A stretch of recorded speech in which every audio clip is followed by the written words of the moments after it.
प्रस्तुत कीजिए, हम सब कान पकड़ के बाहर करेंगे। बताइए, 11 साल से केंद्र में बीजेपी की सरकार, एनडीए की सरकार, और 20 साल से महागठबंधन बैठा हो या एनडीए बैठा हो, मुख्यमंत्री तो नीतीश कुमार ही रहे हैं। राम जी, हाँ, देखिए, अब राजेश बाबू को कहिए कि अब सुने, हम भी बड़ा धैर्य से सुने उनको। निश्चित रूप से 20 साल से बिहार में नीतीश कुमार जी मुख्यमंत्री हैं और उन्होंने काम किया है, काम के बदौलत 20 साल मुख्यमंत्री रहे हैं, बिहार को बदलने का काम किया है। और आज जो मुद्दा सामने खड़ा हो, उस मुद्दों पर बहस चल रही है। दरअसल इसका हकीकत यही है कि जो विपक्ष की पार्टियां हैं जो हल्ला मचा रही है, एक ही मकसद है कि जो फर्जी वोटर है जिसका फायदा ही नहीं मिलता है, अभी फर्जी वोटर का खुलासा होगा एसआईआर के माध्यम से, इसका डर है इन लोगों को, बाकी कोई बात नहीं। हल्ला मचाने का सबसे बड़ा मकसद यही है कि इनके फर्जी वोटरों का खुलासा हो जाए।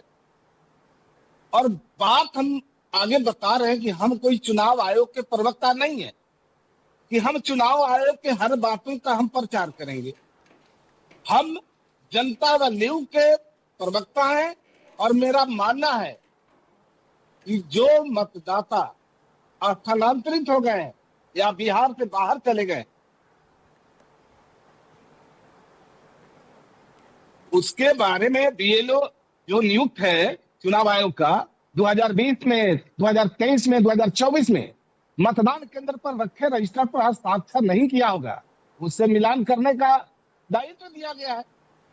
एक मतदाता दो जगह मतदाता नहीं डाल सकते, हम इसके पक्ष में नहीं। वो एसआईआर हो रहा है, वो चुनाव आयोग की अपनी एक प्रोसेस है। लेकिन राम जी बताइए, यही वोटर लिस्ट 2024 में थी ना लोकसभा चुनावों में? ठीक, तो मैं तो कह रहा हूं 2020 में, 2023 में और 2024 में मतदान केंद्र पर रखे रजिस्टर पर इन लोग का हस्ताक्षर नहीं होगा, जिस पर इसको मिलान कराना होता है। और हम इस बात के पक्ष में है कि ये जो आधार कार्ड की बात इन लोगों ने की है, तो चुनाव आयोग द्वारा जारी आदेश 19 पेज के आदेश में पृष्ठ संख्या 16 पर आधार कार्ड को भी मान्य किया गया है। कहां? चुनाव आयोग तो कह रहा है सुप्रीम कोर्ट में हलफनामा दे दिया उसने। लेकिन कहां राम जी, कहां हैं आप? देखिए, सुप्रीम कोर्ट में हलफनामा दे दिया, सुप्रीम कोर्ट ने डायरेक्ट किया था उसे, हालांकि सीधे तौर पर उसका निर्देश नहीं था सुप्रीम कोर्ट का, लेकिन एक तरह से उसकी सिफारिश थी। ये पत्र में 16 पृष्ठ संख्या 16 पर ये बातें अंकित है, ये आधार कार्ड और जो 14 पॉइंट उसकी तरफ से जारी किए गए थे उसमें भी आप देख लीजिए, अलग अलग जगहों से तस्वीरें सामने आई हैं। मेरे खुद वरिष्ठ सहयोगी राजीव रंजन लगातार बिहार के दौरे पर रहे हैं। जो 2 फॉर्म, जिसमें से एक फॉर्म रिसीट के तौर पर मतदाता के पास होना था, वो उसके पास पहुंचा नहीं, सिर्फ सिंगल फॉर्म वहां पर लिए जा रहे हैं। ये भी तो बहुत सारी इस प्रोसेस में अनियमितता सामने आई है, उसकी जवाबदेही, उसकी जिम्मेदारी कौन लेगा?